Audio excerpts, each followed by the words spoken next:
Yo, what's going on guys, Arekkz here and welcome back to another Destiny video. The weekly reset has just gone live, which of course means I am back to tell you guys what is new in the world of Destiny this week. So kicking things off with the Nightfall, this week your Nightfall is the Sunless Cell, that is of course Darkblade, and your modifiers are as follows. First up you have Grounded, where players take more damage whilst airborne. You then have Fresh Troops, where some enemy squads have been fortified with additional reinforcements. You then have Match Game, where your enemy shields are resistant to all unmatched elemental damage. And finally, you have Exposure, where Guardian shields are increased but do not replenish. Now without having a burn this week, this strike itself isn't actually going to be too difficult. It will make it a little bit longer, but that being said, at least there are fewer things to worry about. Generally speaking, with this strike, you just need to take your time. I do have a guide on the channel right back from the launch of the Taken King that kind of shows you how to run through this strike as a Nightfall. So if you do have trouble, then check that one out, but generally speaking, just take your time and you should be fine.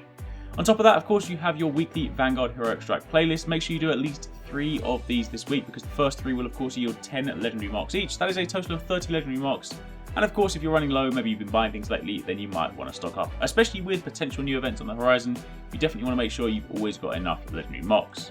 Moving on from there, your raid challenge this week is of course the War Priest. It just goes around in a circle, so last week it was Arekkz, which means this week it's back to War Priest, next week will be Golgoroth, and of course the week after that will be back to Arekkz. So War Priest, I imagine a lot of you guys have done it by now, but if you haven't, there is a guide to that on the channel. Definitely check it out. If you want some more 320 weapons, maybe you want to infuse some stuff, then it's definitely worth doing, but I imagine a lot of you have completed this already.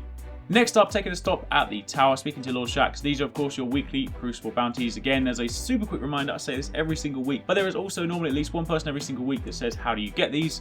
If you have just started Destiny and you're not seeing these at Lord Shaxx, it's simply because you need to complete the Crucible quest chain. Upon completing it, you'll unlock these, and upon completing the 5 bounties, you will then complete the 6th, and the 6th one can give you Nightfall tier rewards. Then taking a super quick stop at the reef, speaking to Petrovenge. These are of course your 3 taken wanted bounties this week. Again, the same principle applies for this. If you haven't got these unlocked, you need to complete her quest chain, and these will then present themselves. Finally, it wouldn't be a weekly reset without a tier 3 boss. So your tier 3 Court of Arekkz boss this week is Balor. That is of course the fight with the poison floor, or the kind of like damaging floor, so you need to jump into safe zones. You then need to kill the acolytes to create additional safe zones so you can reposition yourself and attack the boss. With a coordinated team, this is actually a pretty easy fight. But again, there is a guide for that on the channel, so if you haven't seen that, definitely check it out. And that is pretty much it. That's your weekly reset. That is everything you need to know. There are no other kind of special activities coming up just yet, but don't forget that on January the 21st is when Bungie are bringing back their weekly reset. So hopefully it's not too long now until we get to hear something new. Hopefully they'll shed some light on that potential February event, and then we'll have something to look forward to. Either way, thank you very much for watching. If you did enjoy this, then a like would be super appreciated, and I will catch you guys in the next video.